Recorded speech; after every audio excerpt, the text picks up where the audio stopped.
Tonight, incoming freshmen get a taste of what organizations Troy has to offer. Stay tuned, Troy TrojanVision Nightly News starts now. From the high-definition digital production center on the Troy campus, with news from Troy University locations around the world, this is Troy TrojanVision Nightly News.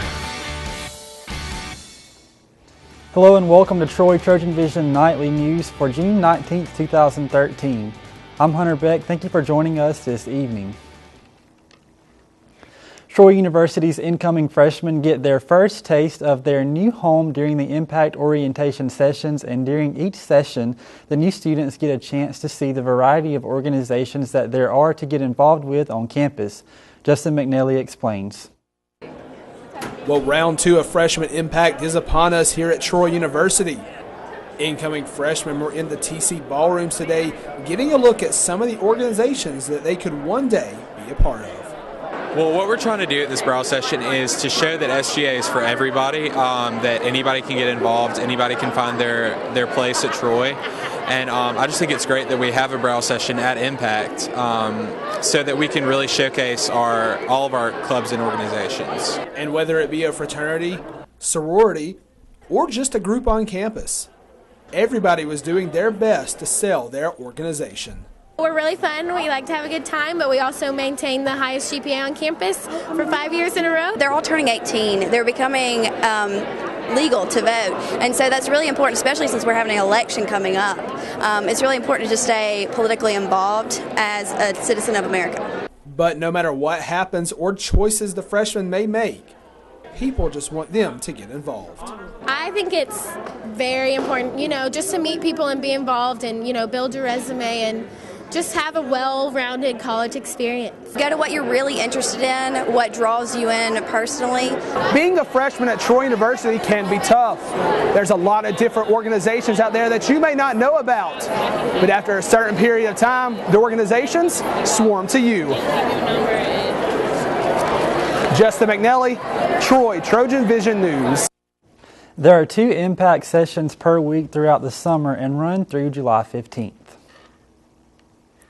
A band camp can be a lot of work, but all work and no play makes for a boring stay.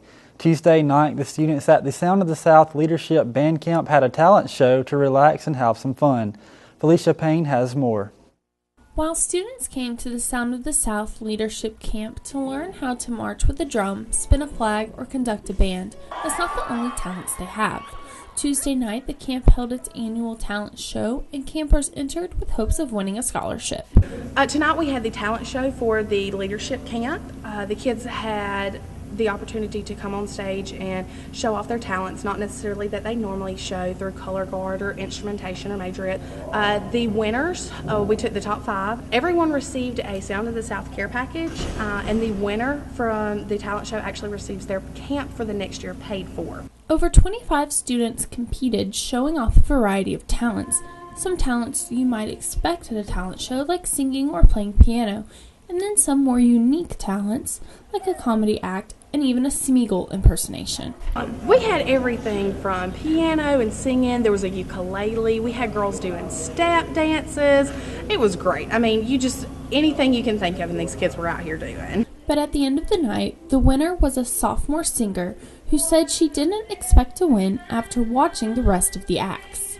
Because I listened to some and I heard the notes they hit. And when you're performing, you down yourself 3 times more than what the people are actually going to think. So you're sitting there thinking, I probably won't get it. This person had just hit a note that I could never hit. And so I didn't really expect it. Felicia Payne, Troy TrojanVision News. The camp will end with a final performance Thursday at 12:45 in Trojan Arena. And now taking a look at news from around the state. In Birmingham, authorities have located a missing 10-month-old Alabama boy in Texas with a 14-year-old girl who allegedly took him from a home in Birmingham. Officials say the teen's mother was caring for the child when the teen girl left home with him. In Talladega, an Alabama cab driver had a near miss with a freight train when it derailed in Talladega. Chris Powell of Deluxe Taxi says one of the cab's headlights was broken as he tried to get away from the train last night, but he wasn't hurt. The cause of the derailment is under investigation. In Huntsville, the city is trying to spice up life in its downtown area with 2 new entertainment districts. Promoters plan a launch for the new area where restaurant and bar patrons will be able to purchase alcohol to go and stroll the streets at night. Still to come on TrojanVision Nightly News, more awards keep coming in for former Trojan baseball player Danny Collins. Mitchell Spoon has all the details and more coming up in sports. But first, President Obama unveiled plans to reduce nuclear stockpiles while speaking in Berlin today. We'll have that story and more after the break. I'm Danielle Nottingham in Washington. Coming up, the president unveils plans to reduce nuclear warheads in his visit to Berlin. When you look in the mirror and think about your future, what do you see? Are you where you want to be? Are you ready to reach your dreams and build a better life for you and your family? You're going to need an education and a degree. And for that, you'll want to choose Troy University. Learn more today about careers in business at our Montgomery Career Seminars, June 11th and June 20th. Visit troy.edu/Montgomery or call for locations and to register today. Troy University is Alabama's international university, and Troy TrojanVision brings the world to Alabama with TrojanVision Worldview, a globe-spanning lineup of programs with news, features, and culture. European Journal is the latest news from within the European Union. Global 3000 is a magazine program with thought-provoking features from every corner of the globe. And Arts 21 has stories of arts, artists, and cultural artifacts from the old and new world. Travel the globe from the comfort of home with Troy TrojanVision Worldview, Wednesday and Saturday nights, right here on TrojanVision. From the high-definition digital production studios of Troy University, you're watching the award-winning Troy TrojanVision Nightly News. President Obama unveiled plans to reduce the nuclear warhead stockpiles during a speech in Berlin today. His 26-hour visit to Germany capped 3 days of meetings with world leaders. Danielle Nottingham has the latest from Washington, D.C. A huge crowd cheered for President Obama as he arrived with Germany's leaders at the Brandenburg Gate. Hello, Berlin!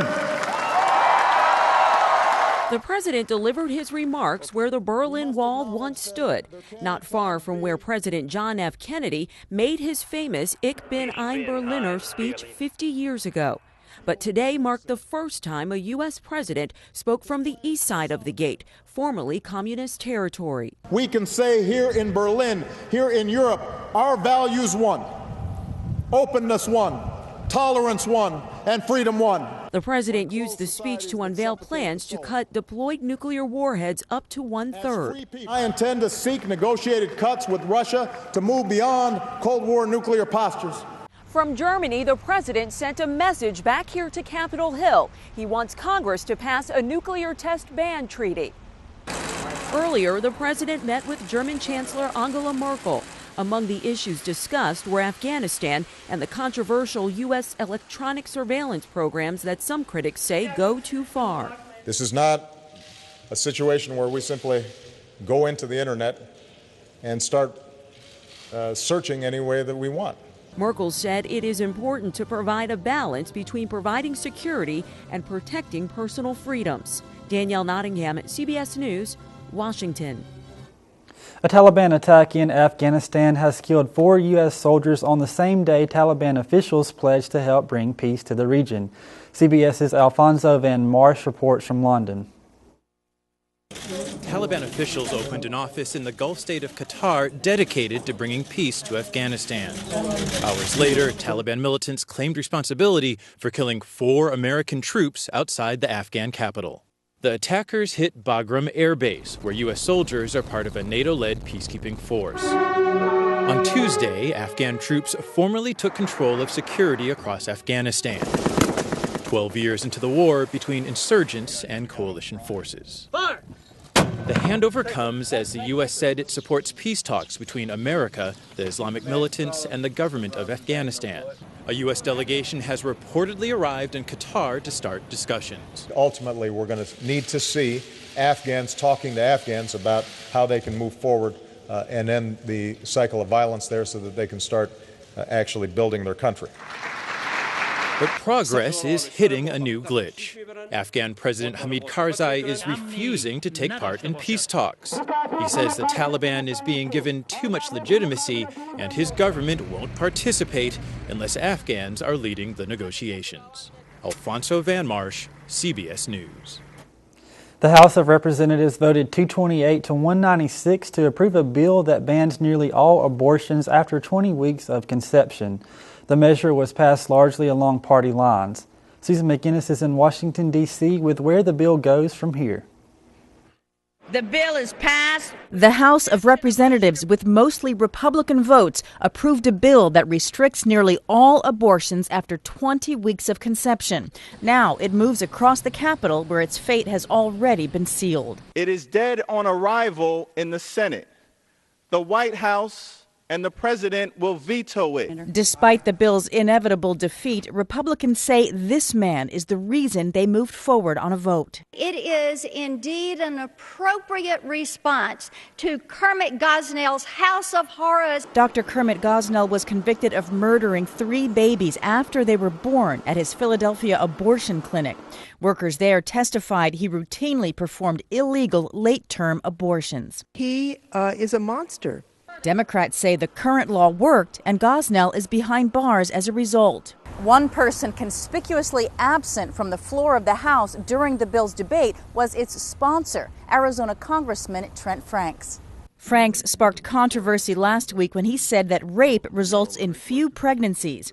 As a result, GOP leadership made sure female representatives were front and center during the debate. The Republican men who brought this bill to the floor, despite the parade of our women colleagues on the House floor today, do not represent the voices of women in America. Republicans hope the vote lays the groundwork for a challenge to Roe v. Wade, the law that legalized abortion 40 years ago. Susan McInnes, CBS News, Washington.